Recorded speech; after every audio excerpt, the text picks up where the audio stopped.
अस्सलाम वालेकुम and a very warm welcome to the career advisors podcast. आज के हमारे पॉडकास्ट में हमारे साथ एक स्पेशल गेस्ट हैं, उनका तारुफ कराता चलूँ। Imran Feroz Malik, he is the founder of ABZ law firm, he is the lawyer of Supreme Court of Pakistan. Along with that he is the legal adviser of several government and semi government departments. उसके साथ वो national police academy में भी पढ़ाते हैं, FIA academy में, police college Sihala, ANF academy, Quaid-e Azam university Islamabad and international Islamic university Islamabad.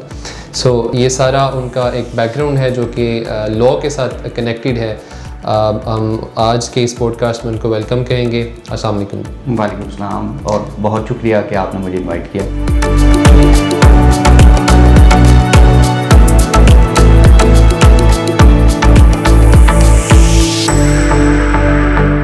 Thank you so much. इस तारुफ से ज़्यादा जो इम्पोर्टेंट तारुफ है वो ये है कि ही इज़ माई मेंटर और मेरे बड़े भाइयों की तरह हैं। आज के इस पॉडकास्ट में हमने इन्हें दावत दी थी। मैं शुक्रिया अदा करना चाहूँगा कि आपने हमें टाइम दिया है। इमरान भाई, सबसे पहले तो हम बात करना चाहेंगे जो आपकी अपनी जर्नी है, legal journey, like you are serving as an lawyer of Supreme Court of Pakistan. तो एज लॉ स्टूडेंट से लेकर सुप्रीम कोर्ट तक पहुंचने का जो आपका ये सफ़र था, ये किस तरह से गुजरा? अच्छा, मैं क्योंकि इस पॉडकास्ट का मकसद जो है वो भी यही है कि स्टूडेंट्स को कोई अवेयरनेस जो है वो पहुंचाई जाए। स्पेशली लॉ स्टूडेंट्स की अगर बात करें तो आजकल जो मैं देखता हूँ कि लॉ स्टूडेंट्स जो हैं वो बड़े इम्पल्सिव होते हैं। उनको ये लगता है कि वो जैसे ही फील्ड में आएंगे तो वो कामयाब हो जाएंगे, वो एतजाज़ एहसन की तरह और मुख्तलिफ लोगों की तरह केसेस लड़ना शुरू कर देंगे। तो उनके लिए जो बेसिक चीज़ है कि ये बड़ा सब्र आजमा काम है। हर प्रोफेशन की तरह इस प्रोफेशन में भी जब आप फील्ड में आते हैं तो आपको मेहनत करनी पड़ती है। जब आप लॉ स्टूडेंट होते हैं तो डेफिनेटली आप पुरजोश होते हैं कि आप फील्ड पे जाएंगे तो आपको मुख्तलिफ केसेस मिलेंगे, आप लोगों को उनके राइट्स दिलाने में मदद करेंगे। लेकिन ये फील्ड जो है एज अ प्रैक्टिकल फील्ड बड़ी मुश्किल फील्ड है कि आपको मेहनत करनी पड़ती है और वो मेहनत हमेशा मल्टी डायमेंशनल होती है। मल्टी डायमेंशनल मेहनत का मतलब ये है कि सबसे पहले जो आपकी मेहनत है वो आपकी अपनी पर्सनैलिटी के ऊपर मेहनत है कि आपने लॉ के ऊपर ग्रिप हासिल करनी है। आपने अपनी जो स्किल्स हैं उनको इम्प्रूव करना है। आपने जो डे टू डे नई जजमेंट्स आ रही हैं, नए लॉज में तब्दीलियां आ रही हैं, अपडेटेड रहना, आपने अपडेटेड रहना है। आपने अपनी पर्सनैलिटी की ग्रूमिंग पे काम करना है। आपने हमेशा अच्छे यूनिफॉर्म में रहना है। लोगों के साथ बोलने का ढंग आपने सीखना है। और फिर उसके साथ साथ कि वो जो PR है दैट इज़ वेरी इंपॉर्टेंट। कि आपको इस फील्ड में एक्सेल करने के लिए जो बेसिक रिक्वायरमेंट है वो आपकी PR है। कि अगर आप बहुत अच्छे प्रोफेशनल हैं लेकिन अगर आपके पास केसेस नहीं आते तो यू आर यूजलेस। तो उस जो एरिया है उसको कवर करने के लिए वो एक और मल्टी डायमेंशनल मेहनत है कि आपने इवेंट्स पे जाना है, आपने फेसबुक पे, ट्विटर पे, सोशल जो साइट्स हैं उनके ऊपर सोशलाइज करना है और अपने आप को बतौर वकील जो है आपने अपना आपको आइडेंटिफाई करवाना है कि आपने एक रिकग्निशन क्रिएट करनी है। दैट्स नॉट आप कहें कि छोटा प्रोसेस नहीं है, इट टेक ईयर्स कि आप अपनी पहचान बना सकें। जैसे वो कहते हैं कि वकालत जवान होते होते वकील बूढ़ा हो जाता है। जी ऐसी बात है, बिल्कुल ऐसी बात है कि आपको अपनी रिकग्निशन, देखिए जब आप करियर स्टार्ट करते हैं आपकी अपनी फैमिली आपके ऊपर एतबार नहीं करती, आपके दोस्त यार आप पे एतबार नहीं करते, क्योंकि वकील जितना पुराना होता जाता है उसकी वकालत पे उसी तरह से अरूज आता है। और लोग जब भी आपसे बात करते हैं तो वो आपकी जो स्किल है उसको असेस करने की कोशिश करते हैं इस बात से कि जी आप कितने साल से वकालत करते हैं। तो बेसिकली आपको जज कर रहे होते हैं कि हाउ इफेक्टिव यू आर। तो ये एक लंबा प्रोसेस है जिसमें जो की है, अगर मैं अपनी बात करूं तो वो मेहनत और डेडिकेशन है। कि मैं हमेशा अपने स्टूडेंट्स को भी ये बात करता हूं कि आप पाकिस्तान की बड़ी कचहरियों के नाम ले लें, आप लाहौर बार की नाम ले लें, आप कराची बार का नाम ले लें, तो आप अगर वहाँ पे अच्छे लॉयर्स का नाम गिनना शुरू करें ना कि कौन क्रिमिनल में अच्छा काम कर रहा है, तो आपको 10-15 नामों के बाद कोई नाम नहीं मिलता। आप सिविल लॉ की बात शुरू करें तो आपको 10-15 नामों के बाद कोई नाम नहीं मिलता। हालांकि कराची बार जो है वो 36,000 लॉयर्स की बार है। जो लाहौर बार है वहाँ पे मेरी इत्तला के मुताबिक 25,000 वकला रजिस्टर्ड हैं। तो इतनी बड़ी बड़ी तादाद में जब वकला मौजूद हैं तो उनमें क्यों नहीं है कि 10 नामों के बाद या 20 नामों के बाद लिस्ट ख़त्म हो जाती है। तो सिर्फ बच्चों को, जो नए आने वाले बच्चे हैं, उनको मैं कहना ये चाहता हूँ, पैगाम ये देना चाहता हूँ कि आपने आइडेंटिफाई करना है कि उन 20 लोगों में और बाकी 36,000 लोगों में फ़र्क क्या है। और आप यकीन करें ये पाएंगे कि वो फ़र्क सिर्फ मेहनत का है। ये जो 20, 25, 30 नाम हैं वो आपको मेहनत करते हुए मिलेंगे। तो बीइंग अ लॉ ग्रेजुएट, एक चीज़ मैंने नोटिस की है, आपने जिसका जिक्र किया कि मेहनत बड़ी इंपॉर्टेंट है, लेकिन मैंने देखा बहुत से लॉयर्स को मैंने पर्सनली देखा कि वो बड़े मेहनती होते हैं लेकिन उतना ज़्यादा ग्रूम भी नहीं कर पाते और उतना ज़्यादा ग्रो भी नहीं कर पाते। और कंपैरेटिवली कुछ ऐसे लोग भी होते हैं कि जो ऐसे नहीं है कि कॉम्पिटेंट नहीं होते, कॉम्पिटेंट होते हैं, लेकिन उनके पास रिसोर्सेज होने की वजह से वो बड़ा क्विकली ग्रो कर लेते हैं। तो इस चीज़ को आप मतलब कैसे समझते हैं कि अगर किसी के पास रिसोर्सेज नहीं है तो वो इन चीज़ों से कैसे कोप अप कर सकता है? देखिए, मैंने इसीलिए कहा कि ये आपकी मल्टी डायमेंशनल मेहनत है कि आपने मेहनत करनी है अपनी पर्सनल ग्रोथ पे, अपनी लॉ ग्रिप पे, अपनी पर्सनैलिटी पे, और फिर साथ साथ आपने मेहनत करनी है PR पे कि आप बहुत प्रोफेशनल हैं, आप बहुत कॉम्पिटेंट हैं, लेकिन आपके पास कोई एक केस भी नहीं है तो आप वर्थलेस है ना। तो आपने वो जो दूसरी मेहनत है वो भी आपने जारी रखनी है। लोग ये समझते हैं कि वो सोशलाइज नहीं करेंगे और वो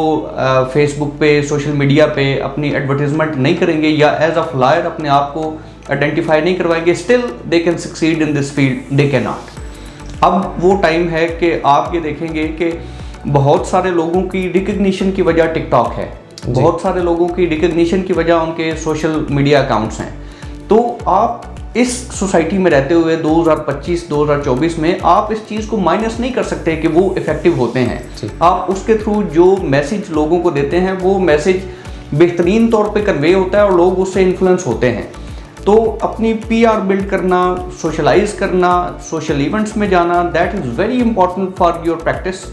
और अगर आप उस पर फोकस नहीं करेंगे तो you will and up like that कि आप कॉम्पिटेंट हैं, आपको सब कुछ आता है, लेकिन आपके पास क्लाइंटल नहीं है, तो आप उस तरह से इस फील्ड में एक्सेल नहीं कर सकेंगे। अच्छी गाड़ी, अच्छा यूनिफॉर्म, अच्छा मोबाइल एक वकील की ज़िंदगी में उसकी ग्रोथ में कैसे किरदार अदा करते हैं? बहुत इंपॉर्टेंट है। मतलब हम एज अ सोसाइटी जो है ना वो पावर कल्चर को पसंद करते हैं। वकील इसी सोसाइटी का हिस्सा होता है। तो वकील अगर उस सोसाइटी में अडॉप्ट नहीं कर रहा तो या आपने अडॉप्ट करना है या आपने पेरिश होना है। तो आपने चॉइस इज योर्स कि अडॉप्ट करने का मतलब ये है कि आपने लोगों को जो बेचना है वो आपने दिखाना है तो बेचना है। मैं आपको सादा सी मिसाल दूं कि अगर एक वकील साहब हैं, वो मोटरसाइकिल पर ट्रैवल करते हैं, वो अपने क्लाइंट के पास, उसके पास अपना ऑफिस नहीं है, क्लाइंट उससे मीटिंग तय करता है, उसके पास बैठने की जगह कोई नहीं है, क्लाइंट उसको अपनी प्लेस पे बुलाता है और वो मोटरसाइकिल पे जाता है, तो आप क्लाइंट का माइंड बना रहे हैं कि आप जो हैं वो 5-10 हज़ार वाले वकील हैं जी, ठीक है। उसकी जगह पे अगर आपके पास अपना एक अच्छा ऑफिस है, बैठने के लिए अच्छी सिटिंग है, यू वेयर गुड सूट, आपके पास अच्छा मोबाइल फ़ोन है, अच्छी गाड़ी है, तो वो बेसिकली आपकी वैल्यू डिटरमिन कर रहा होता है कि आप क्लाइंट आपको कैसे ट्रीट करेगा, वो आपकी अपीयरेंस से आपको जज करके आपको ट्रीट करेगा। आपका अच्छा ऑफिस है, वो आपके ऑफिस में एंटर होगा तो अपना ज़हन बना लेगा कि आई हैड टू पे गुड फी। तो उसलिए अपीयरेंसेस मैटर करती हैं। तो मैं ये समझता हूँ कि शुरू में जो बच्चे हैं वो सक्सेस के लिए अगर उनको एक वो कहते हैं कि बबल प्रोफाइल बिल्टअप करनी होती है कि वो बेशक लोगों के साथ शेयर करके किसी ऑफिस में आ जाए, अच्छा सूट पहने। अब मैं इसमें जो मिसाल दूंगा वो कायद आज़म की मिसाल है जी, कि कायद आज़म ने जब प्रैक्टिस स्टार्ट की 2 साल तक उनके पास कोई केस नहीं आया, लेकिन वो अच्छा सिगार पीते थे, वहाँ से सूट सिलवाते थे जहाँ से रॉयल फैमिली के सूट सिलते थे, उनकी जो गैदरिंग्स हैं उनमें वो जाया करते थे। और फिर एक दिन वो आया कि वो बरसगीर के सबसे मशहूर और महंगे वकील थे। तो वो, लेकिन उसके लिए एक कोशिश है, एक मेहनत है, अपनी जेब से पैसे लगाने पड़ते हैं, मेहनत करनी पड़ती है, लेकिन उसका एक सिला है और वो सिला आपको अच्छे क्लाइंटल और अच्छे रिवार्ड की सूरत में मिलता है। अच्छा, एक चीज़ हम अगर इसको थोड़ा सा कनेक्ट करें लॉ स्टूडेंट्स को, स्पेसिफिकली वो स्टूडेंट्स जो कि ख्वाहिशमंद होते हैं बारत लॉ करने के या फिर हायर स्टडीज़ फ़ॉरेन से कहीं से भी परस्यू करने के, या फिर कुछ स्टूडेंट्स जो है वो FSC के बाद वो चाहते हैं कि वो LLB UK में से या किसी भी अच्छे कंट्री से, किसी अच्छी यूनिवर्सिटी से करें। तो आप इन दोनों चीज़ों को कैसे देखेंगे कि एक बच्चा जो यहाँ से लॉ पढ़ रहा है और एक बच्चा जो UK में किसी अच्छी यूनिवर्सिटी से लॉ पढ़ रहा है, इन दोनों में डिफरेंस आप किस तरह से देखते हैं? सर, मैं ये समझता हूँ कि ज़मीन आसमान का फ़र्क है। फ़र्क क्या है कि मैंने अपना एजुकेशन सिस्टम जो है वो बड़ा करीब से देखा है। मैं अच्छी यूनिवर्सिटीज़ में पढ़ाता रहा अनफॉर्चुनेट ये है कि हमारी डिग्री जो है वो किसी भी और प्रोफेशनल डिग्री की तरह, जैसे MBBS है, जैसे आपकी कोई इंजीनियरिंग है, कि जब वो डिग्रीज आप करते हैं तो वहाँ आपको ये स्किल्स सिखाई जाती है। अगर आप इंजीनियर हैं तो आपको इंजीनियरिंग की तमाम जो डिटेल्स हैं वो बताई और सिखाई जाती हैं। आप अगर डॉक्टर हैं तो आपको ऑपरेशन करना तक सिखाया जाता है और आपकी ट्रेनिंग होती है। हमारी यूनिवर्सिटीज़ में अनफॉर्चुनेटली ये है कि ट्रेनिंग का बिल्कुल फुकदान है।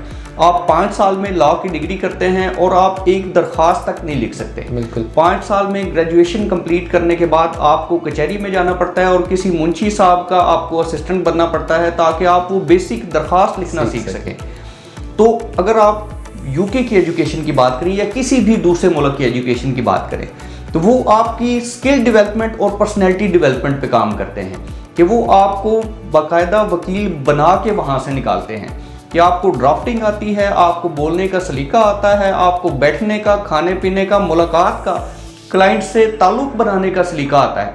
तो definitely there is a difference. और जो बच्चे अफोर्ड कर सकते हैं और जो इस पोजीशन में हैं कि वो बाहर जा सके, तो मेरा being a professional lawyer after 15 year of practice जो है, मेरा उनके लिए मशवरा है कि उनको बिल्कुल बाहर जाना चाहिए और वहाँ से जाके अपनी स्किल डेवलपमेंट पे काम करना चाहिए। वहाँ से लॉ पढ़कर वहीं पर प्रैक्टिस करने को तरजीह देना चाहिए या वापस आकर पाकिस्तान में प्रैक्टिस? दोनों जगह आई गेस।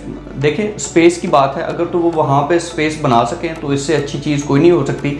लेकिन अगर वो वहाँ से लॉ करके यहाँ पाकिस्तान में प्रैक्टिस करना चाहें तो it will be an ideal environment कि देखें वो यहाँ का जो LLB बच्चा है उससे ज़्यादा स्किलफुल होंगे, उनको ड्राफ्टिंग इससे ज़्यादा अच्छी आती होगी, उनकी कोर्ट प्रेजेंटेशन, कोर्ट अपीयरेंस इस बच्चे से ज़्यादा बेहतर होगी, उसको बैठने का सलीका आता होगा, उसका एक अच्छा ऑफिस होगा, वो क्लाइंट से ज़्यादा बेहतर तरीके से इंटरेक्ट कर सकेगा। तो अगर वो पाकिस्तान में आके भी प्रैक्टिस करना चाहें तो मेरे ख्याल में जिनके पास फॉरेन डिग्रीज होती है वो ज़्यादा सक्सेसफुल साबित होते हैं। फॉरेन ग्रेजुएट्स को पाकिस्तान में आकर रिस्पॉन्स कैसा मिलता है? मैं तो ये समझता हूँ कि क्योंकि देखें हम इसी सोसाइटी का हिस्सा हैं और मैं अपनी ज़ाती तौर पे ये समझता हूँ कि हम क्योंकि कॉलोनी रहे हैं इंग्लैंड की, तो अगर कोई अच्छी एक्सेंट में इंग्लिश बोलता है, वो अच्छी इंग्लिश लिख सकता है, तो हम सबको एज अ सोसाइटी ना एक फोबिया है कि जो अच्छी इंग्लिश बोलता है तो हम समझते हैं कि अच्छा ये कोई क्वालिटी का आदमी है।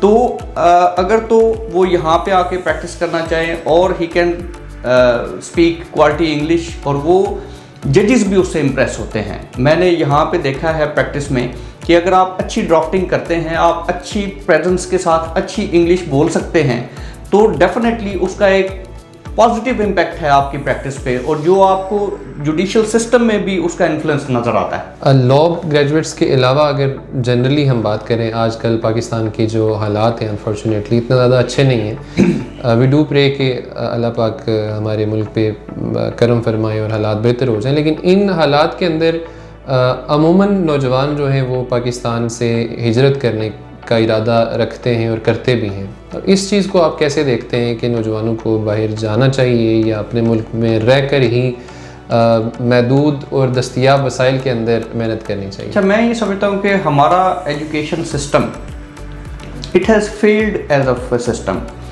कि आप अनफॉर्चुनेटली कि आप यूके में अब बेस्ड हैं, वहाँ पे आपने एजुकेशन भी जारी रखी है और साथ साथ आप अपना बिजनेस भी कर रहे हैं, कि आपने देखा है कि हमारा एजुकेशन सिस्टम जो प्रोडक्ट प्रोड्यूस कर रहा है वो आप सोशल साइंसेज में देखें, इवन आप लॉ के ग्रेजुएट्स को देखें कि हम एक ऐसा प्रोडक्ट प्रोड्यूस कर रहे हैं जिसकी कहीं पे कोई मार्केट नहीं है। आप सारा यूरोप घूम लें, आप यूके घूम लें, आप ऑस्ट्रेलिया घूम लें, USA चले जाएँ, आप जो प्रोडक्ट बना रहे हैं सोशल साइंसेज में आप 10 मास्टर्स कर लें, आप वहाँ पे 10 रुपए की जॉब नहीं कर सकते। और जो आपका सारा यूरोप है, जो आपका यूके है, उनका जो एम्फोसिस है वो स्किल डेवलपमेंट पे है। वो आपको हुनर देते हैं, वो आपको इंजीनियर बनाएंगे, वो आपको प्लम्बर बनाएंगे, वो आपको अच्छा बार्बर बनाएंगे, वो आपको अच्छा इलेक्ट्रीशियन बनाएंगे। उनका जो फोकस है वो आपके हुनर पे है। यहाँ पे अनफॉर्चुनेटली हमारा ना फोकस है और ना विजन है। मैं ये समझता हूँ कि अभी भी इस मुल्क में जो हमारा निज़ाम तालीम है वो डिलीवर भी नहीं कर रहा और कहीं पे ये शायद उनको इस बात का अंदेशा भी नहीं है कि भाई हम जो चीज़ प्रोड्यूस कर रहे हैं वो कहीं पे काम करने के काबिल नहीं है। अच्छा, हम ज़्यादा दूर की बात नहीं करते, आप अपने पड़ोसी की मिसाल ले लें कि यहाँ पे इंडिया है हमसे कुछ पेसेस अवे, और उनका आप एजुकेशन सिस्टम देखें और उस सिस्टम के जो प्रोडक्ट्स हैं वो देखें। आप किसी अच्छे मुल्क में चल जाएं, आप दुबई चल जाएं, आप गल्फ़ चल जाएं, आप यूके, ऑस्ट्रेलिया, किसी अच्छे मुल्क की बात करें तो आपको हमेशा टॉप पोजीशंस पे इंडियंस मिलेंगे। क्योंकि उन्होंने अपना गोल जो है वो बड़ा सेट रखा हुआ है, उनको पता है कि उनको अपने एजुकेशन सिस्टम से क्या प्रोडक्ट चाहिए। अनफॉर्चुनेट ये है कि हमारे एजुकेशन सिस्टम में ना तो वो अवेयरनेस है और ना ही विजन है कि हमने इस मुल्क को किस तरफ लेके जाना है। सो इन जैसे हालात में अगर आप बाहर एजुकेशन लेना चाहते हैं तो मेरा ख्याल है कि दैट इज़ अ ब्लेसिंग, कि आपको जाना चाहिए ताकि आपको आइडिया हो कि भाई दुनिया क्या कर रही है और मैं क्या ऐसा करूं कि मैं एक वैल्यूएबल प्रोडक्ट की शक्ल में निकलूं और कल मैं इस मुल्क के लिए, अपने लिए और अपने घर के लिए कुछ कर सकूं। You're right. अच्छा, एक one last question, important question है कि आप चूँकि बीइंग अ क्रिमिनल लॉयर, आप का ये एक्सपोजर भी है और आप नॉर्मली भी वेल कनेक्टेड हैं पब्लिक के साथ। आपने ये देखा होगा कि स्पेशली जहाँ पर लाइक हम जो सर्विसेज दे रहे हैं, career advisors, like we are study abroad consultancy firm, तो आपने जनरली ये देखा होगा कि पाकिस्तान के अंदर अनफॉर्चुनेटली स्कैम बहुत ज़्यादा है। यानी स्टूडेंट वीज़ा की मद में, इवन वर्क वीज़ा के नाम पर तो बहुत ही ज़्यादा स्कैम है और बहुत से ऐसे टिपिकल एजेंट्स बैठे हुए हैं हमारे यहाँ पर पाकिस्तान के अंदर जो कि लोगों के लाखों करोड़ों रुपए हथियाते हैं और फिर उनका नामो निशान नहीं मिलता। तो हमने बेसिकली करियर एडवाइज़र्स के नाम से यानी एक इस तरह का एक प्लेटफॉर्म बनाने की कोशिश की है कि जिसके ऊपर से नौजवानों को यानी सेफली वो सारी सर्विसेज प्रोवाइड की जाएंगी। अगर वो हायर स्टडीज़ के लिए जाना चाहते हैं तो वो अपनी इस एजुकेशन को, इस प्रोसेस को जो है वो स्मूथली कंप्लीट कर सके। तो इस स्पेसिफिक इस इशू के ऊपर आप मतलब इसको किस तरह से देखते हैं कि ये जो एजेंट कल्चर है और इस तरह की जो अप्रोच है और जो स्कैम्स होते हैं, इसको कैसे टैकल किया जा सकता है?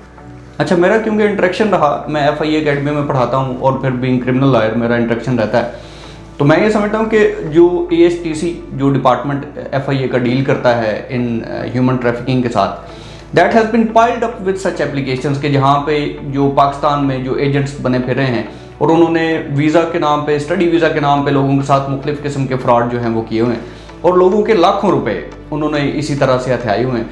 तो मैं एडवाइस ये करता हूँ कि हमेशा उस इदारे की तरफ जाएँ कि जो कि अथेंटिक हो, जिसके बारे में आपको तसल्ली हो कि अच्छा यहाँ से लोगों का फीडबैक कैसा है, ये इदारा माजी में कैसा परफॉर्म कर रहा है, इसका करैक्टर कैसा है, इसके खिलाफ कोई FIA में कोई कार्रवाई तो नहीं चल रही। तो ऐसे इदारे जो हैं वो बड़े ज़रूरी हैं। हमारा नौजवान बाहर जाना चाहता है लेकिन अनफॉर्चुनेट ये है कि कोई डायरेक्शन नहीं है। तो मैं अपने एंड से तो ये एडवाइस करूँगा कि करियर एडवाइज़र जो है आपका एक बड़ा अच्छा नाम है, बड़ा अच्छा इदारा है, आप मुख्तलिफ सालों से बच्चों के साथ इस मामले में अटैच्ड हैं और आपका सक्सेस रेशो जो है वो भी मेरे इल्म में है कि वो तकरीबन 100% है। तो मैं तो ये एडवाइस करूँगा कि अगर कोई बच्चा जो कि बाहर स्टडी में इंटरेस्टेड हो तो ये जो फोरम है ये बेस्ट फोरम है इस हवाले से, और हर तरह की एडवाइस जो है वो आपको एडवाइस के हद तक ये अच्छी कंसल्टेंसी फ्राहम करेंगे और आपकी तमाम जो रिक्वायरमेंट्स हैं कि यहाँ आने से लेकर वहाँ आपकी जो कोर्स स्टार्ट होने तक आपकी स्टडी की जो तमाम रिक्वायरमेंट्स हैं उसमें हर जगह पे ये जो इदारा है वो आपका हाथ पकड़ के आपको आगे लेकर चलेगा और किसी जगह पे आप ये फील नहीं करेंगे कि आप अकेले हैं और आपको प्रॉपर एडवाइस नहीं दी गई। सो मेरी तो एडवाइस ये है कि लोगों को करियर एडवाइज़र जो है उनको आप करना चाहिए ताकि वो सेफली अपनी इन्वेस्टमेंट जो है महफूज हाथों में देकर एक अच्छा स्टार्ट जो है वो ले सकें। Thank you so much ji, thank you so much. आप सारे लोग हमारी वीडियोस को देखते हैं, हमारे पॉडकास्ट को देखते हैं, इसी तरह की फर्दर पॉडकास्ट के साथ आपके साथ इंशाल्लाह राब्ते में रहेंगे और मुख्तलिफ मेहमानों को दावत देते रहेंगे। तब तक के लिए हमें इजाज़त दीजिए। अल्लाह हाफ़िज़।